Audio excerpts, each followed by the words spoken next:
Esto es Hablemos al Grano con Felipe Galindo. Regresamos de este corte, ahora aquí en Hablemos al Grano y por supuesto también para nuestros amigos de Talentos que Suman.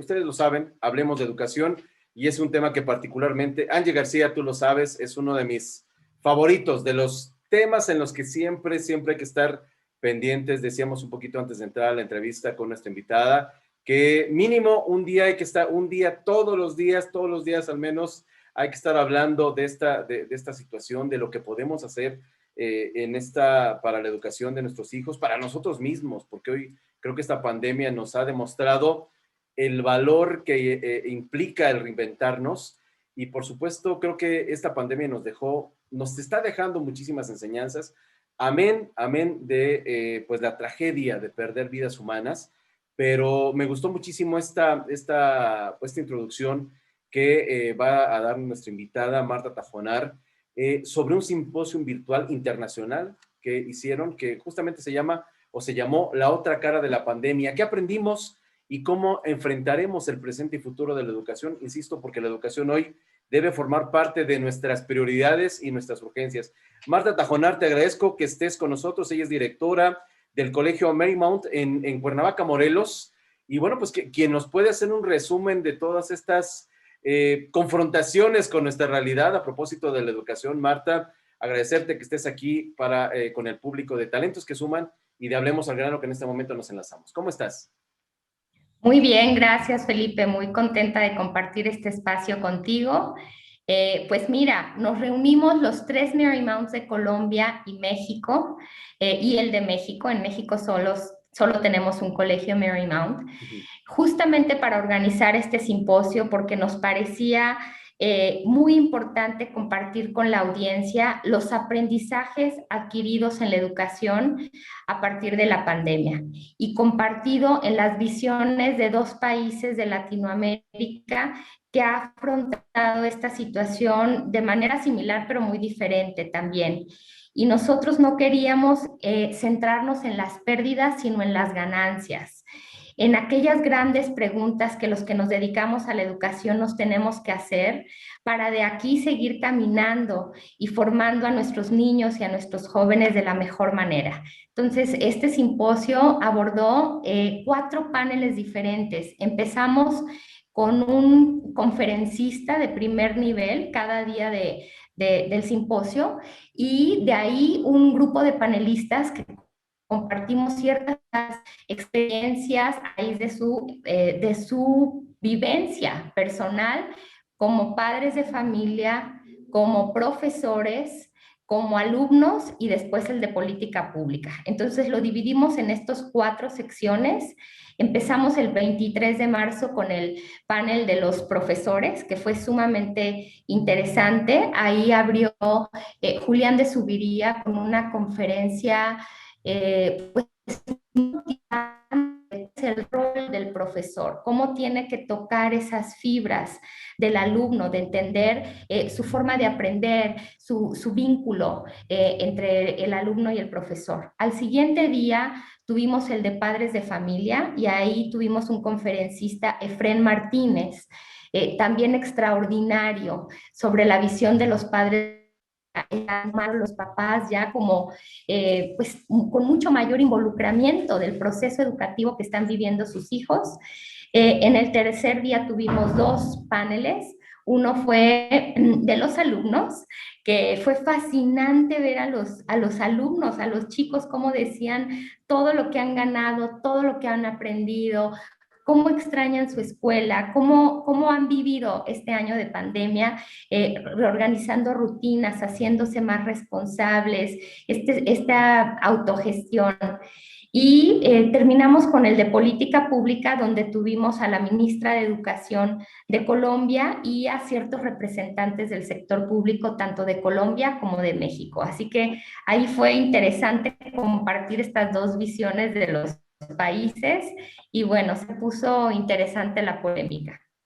Yo te podría decir que hoy vivimos, Marta, por supuesto, ya un primer año de pandemia y ojalá se quede cuando mucho nos alcance solamente para las vacaciones de verano y regresemos nuevamente a las escuelas, de acuerdo a las condiciones y toda esta cuestión Marta, pero quiero decirte que como parte, como se le llama, de la comunidad escolar, como padre de familia, que también me ha tocado estar pues enfrentando una realidad que creo que a todos nos tomó, no a todos, creo que, no, corrijo, creo que a algunos nos tomó por sorpresa, Marta, porque veíamos como muy lejano las clases virtuales, el decirte, bueno, me voy a enlazar con mi maestro, el que los niños mismos entraran a Internet, no solo a ver videos y a consumir contenidos que son sus favoritos, sino ya desde una visión más pedagógica, más de voy a tomar mi clase y voy a tomar apuntes y voy a poner atención y hay alguien del otro lado de la cámara que me está viendo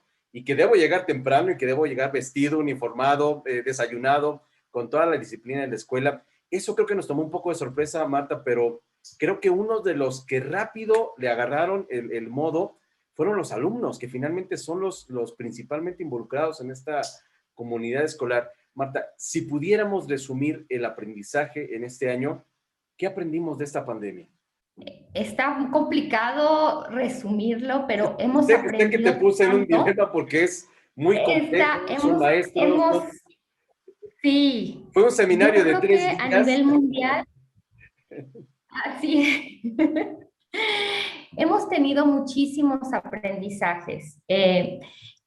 La primera cosa que yo creo que es fundamental en esta pandemia es el que cada persona, cada ser humano ha tenido la oportunidad de responsabilizarse de su propio proceso de aprendizaje. Nosotros estábamos en un modelo donde cuidamos mucho a los alumnos, siempre los tenemos muy acompañados y que el alumno de pronto se vea solo o con cierto acompañamiento de los padres, teniendo que trabajar de manera guiada pero muy autónomamente. Esto dio un brinco importante, digamos, en el sentido de responsabilidad del alumno, de manejar su tiempo, de tomar límites con sus propios distractores, de definir su propia organización, porque ya no hay quien te esté monitoreando constantemente.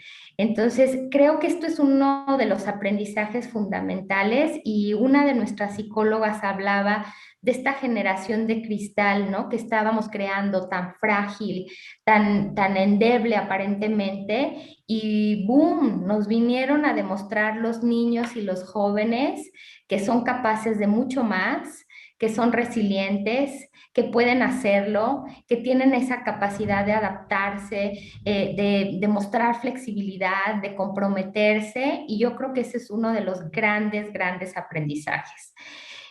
Como docentes, los alumnos nos sorprendieron. Es lo que te iba a decir, ¿qué te dicen los maestros, tus maestros, ¿no? Los maestros en este diálogo que tenían, porque, digo, hemos platicado también con muchos especialistas durante este año, muchos maestros, incluso algunos padres, digo, presidentes de la Unión Nacional de Padres de Familia, por ejemplo, que nos hablaban de esta situación de que los papás de repente no sabían ni cómo conectarse al Zoom, ¿no?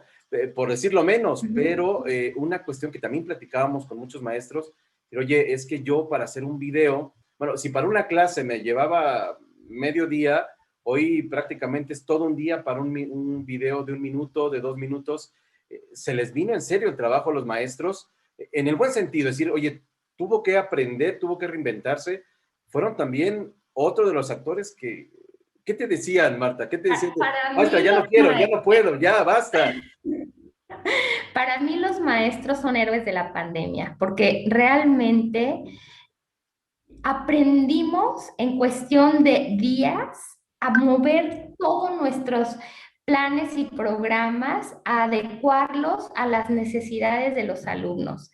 Tuvimos que hacerle de psicólogos, de terapeutas, de Bloqueadores casi, con los casi de papás. actores, ¿no? De tenernos que ver en la pantalla, de cómo conectar y leer, ¿no? Sus respuestas, sus sentimientos, sus emociones a través de una pantalla. Entonces, creo que hicimos de todo, ¿no? En este periodo de pandemia crecimos muchísimo en el manejo de habilidades tecnológicas, en la adecuación de nuestros planes y programas, sobre todo en el trabajo en equipo. se dio de una manera muy bella el trabajo interdisciplinario entre todos los profesores, porque es como, yo no sé cómo hacer esto, ¿qué funciona mejor para hacer los exámenes? ¿Cómo es que Hay no un copian video, los hay un niños? ¿Qué tutorial, plataforma claro. recomiendan? ¿Qué esto? Entonces, este trabajo colaborativo a mí me pareció de lo más bello, ¿no? A nivel escuelas, bueno, yo que trabajo en el sector privado, las escuelas privadas también nos unimos mucho, sin competir, sino a ver qué nos funciona mejor. Como al centro estaban y están los alumnos. ¿Qué es lo que mejor les va a venir? ¿De qué manera lo podemos hacer? ¿Cómo podemos acortar tiempos en este proceso de aprendizaje? Nos recomendábamos muchos cursos, había cantidad bueno, hay cantidad de webinars y contenidos y simposios en la red, entonces, ¿cuál es el mejor? Nos compartíamos una y otra experiencia y la verdad, esto yo creo que la pandemia nos dejó una experiencia muy, muy agradable con este compartir entre los profesores. Sin embargo, está la otra parte difícil, Marta, porque bien lo dices, quizá en las escuelas particulares, vamos a decirlo así, o en las escuelas privadas, que también han tenido, ya que hay que ponerlo en este contexto, han tenido momentos muy difíciles, porque también escuchábamos de los padres de familia decir, o ya no puedo seguir pagando la colegiatura porque perdí el trabajo, o no puedo pagar, a ver, ¿cómo es que voy a seguir pagando unas colegiaturas si no me están dando el servicio para el que yo contraté? Se dieron fricciones realmente serias y diálogos realmente importantes de cómo tendría que ser después la educación, porque sí vivió también su momento de crisis, pero creo que sí, no sé si ponerlo en este ranking, porque creo que no es tan sencillo, pero digamos que quienes se adaptaron más rápido a esta situación sí fueron las escuelas particulares porque tenían que generar, digamos, vamos a ponerlo así, un servicio de calidad para sus estudiantes, Marta. Sin embargo, la escuela pública les ha costado más trabajo y mira que hemos también platicado con maestros de escuelas públicas que también han tenido que aprender en 2 semanas lo que pudieron haber aprendido en años y han estado a la altura, pero sí va a haber un rezago, Marta. ¿Cómo se le hace para ese tipo de situaciones? ¿Qué recomendaciones hay, incluso, si es que así me lo permites, de la escuela privada, de la escuela particular, hacia la pública, como para que estemos en este mismo, no sea tan difícil la distancia de entre unos y otros? Gracias, Felipe. Sí, te comentaba hace ratito que precisamente la realidad de una escuela no es exactamente la misma a otra. Exacto. Entonces, lo que tenemos que hacer es compartir las experiencias exitosas para que cada escuela la adopte a su propia realidad.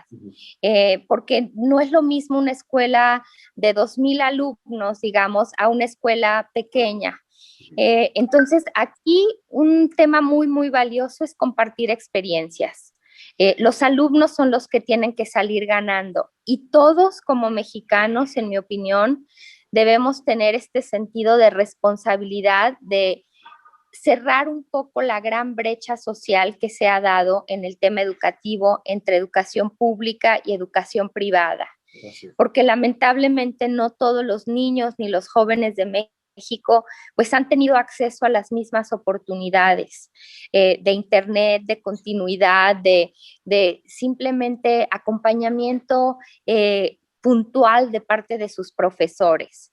Entonces sí tenemos un gran compromiso social de acercar esta brecha, de otra vez retomar estructuras, espacios a los alumnos, promover las ciencias, las matemáticas, el lenguaje, la creatividad y darle muchísima seguridad a los alumnos a partir de docentes fuertes y firmes en retomar todo el proceso de enseñanza-aprendizaje. Eso es lo que yo pienso que debemos de hacer, seguir compartiendo y cada quien desde su trinchera hacer lo mejor que puede con los recursos con los que cuenta y con las posibilidades que tiene, porque no podríamos decir que hay una fórmula mágica, mágica, cada quien tiene una realidad muy distinta en las zonas rurales, en las zonas urbanas, en escuelas grandes, en escuelas pequeñas, y yo creo que el compromiso de los maestros ha sido evidente, de que lo que necesitamos es no parar. La educación tiene que seguir. Los niños no dejaron de crecer, ¿verdad? En este año de pandemia. Ellos, los que tenían 7, cumplieron 8. Su proceso de vida no paró. Entonces, por lo mismo, no puede parar tampoco su proceso de formación. Hay una gran, fíjate que hay una cuestión que al menos a mí, insisto, como padre de mi familia, quizá me dolía mucho porque escuchaba estos comentarios de que podría ser esta una generación perdida o un año perdido para los jóvenes, para los niños. Y digo, no podemos darnos ese lujo de perder un año, menos Marta cuando tuvimos, de verdad, un año a nuestros hijos, creo que como nunca nuestros papás tuvieron esa oportunidad y nunca tuvimos esta posibilidad, los que, insisto, somos papás, de verlos de cerca en el proceso de aprendizaje y de sumarnos sin saber nada, porque yo te puedo decir que comprobé que no tenía yo idea de lo que era la pedagogía y de que las formas en las que yo aprendí eran absolutamente diferentes e incluso obsoletas a las que hoy los niños ya tienen, Marta. Y también, esa es la otra parte importante, el juego, el papel que tienen, clave los padres de familia en esta comunidad escolar, en la que no podemos excluirnos, Marta, porque los niños ya están, por supuesto, los maestros están, pero nosotros estábamos como viéndolo siempre desde la reja, y ahora nos tocó estar dentro del salón de clases, y no solamente dentro del salón de clases, sino también sumándole a este aprendizaje, Marta. ¿Qué pasa con los papás? ¿Qué más te dijeron los padres de familia de esta aventura demasiado extrema que hemos vivido durante este año? Los papás en general, Felipe, se comprometieron con sus hijos. Los papás se volvieron realmente copartícipes en el proceso educativo de sus hijos. Y eso yo creo que fue algo muy bello, porque como bien dices, los papás nos habíamos acostumbrado todos, a decir, ahí va a la escuela, lo dejo a las 7, 8 de la mañana, a la hora que sea, lo recojo y bueno, pues ahí sabrá qué pasó.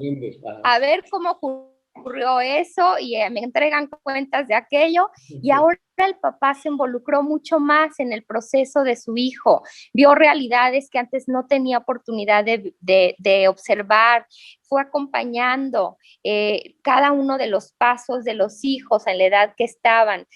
Abrió canales de comunicación con los profesores de sus hijos para sumar esfuerzos en el logro de objetivos. Así que creo que así debe funcionar la educación, ¿no? La responsabilidad y el derecho de educación de los padres a los hijos, nadie se los puede arrebatar.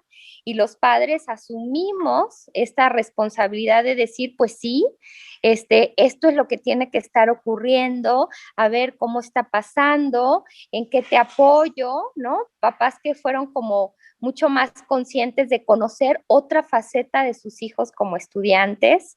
Entonces, a mí esto me parece fabuloso. Yo espero que sea una de las prácticas que llegó para quedarse, porque tiene que haber una comunicación constante entre los profesores y los padres de familia. Tuvimos entonces un aprendizaje muy grande a partir de esta pandemia, Marta. Insisto, sí está la parte difícil, la parte complicada, la parte económica, la parte social, la parte de salud, pero creo que esta parte en el saldo, si hacemos este primer saldo, digamos, de cómo le fue a la educación, ¿le fue bien entonces, Marta, después de un año? Nos fue bien, nos vino a mover muchísimas estructuras, si lo podemos ver como un andamiaje, pareciera que eran brincos naturales que íbamos a tomar, pero nos iba a llevar muchos años y bueno, tuvimos que brincar. Es un maratón, agárrense, pónganse unos buenos tenis porque es un maratón que tenemos que hacer ahora, ya no hay marcha atrás. Y creo que de aquí en adelante vamos a replantearnos mucho de nuestros procesos y hacer las cosas muy bien, mejor pensadas, con más evolución. Hay muchas prácticas que yo pienso que ya llegaron para quedarse, ¿no? Que ya vimos que funcionan y que aunque movamos a un sistema presencial, pues por ejemplo, este tipo de conferencia que estamos teniendo, el simposio que organizamos, la cantidad de experiencias globales que los alumnos ahora tienen oportunidad de hacer, se conectan con chicos de otros países, no pararon las competencias de Olimpiada de Matemáticas nacionales, internacionales, en fin, de todo tipo de experiencias vivimos, que creo que estos son buenas prácticas que nos hacen mirar hacia un mundo mucho más global. Y bueno, de aquí vamos para adelante en la educación y vamos a seguir aprendiendo, innovando. Yo me quedo con la palabra innovación. Creo que nos vimos forzados, ¿no? De alguna manera a innovar, pero ya es un motorcito que en todos entró y que creo que a partir de ahí vamos a tener que seguir desarrollando. Era por la buena y no quisimos aprender, Marta.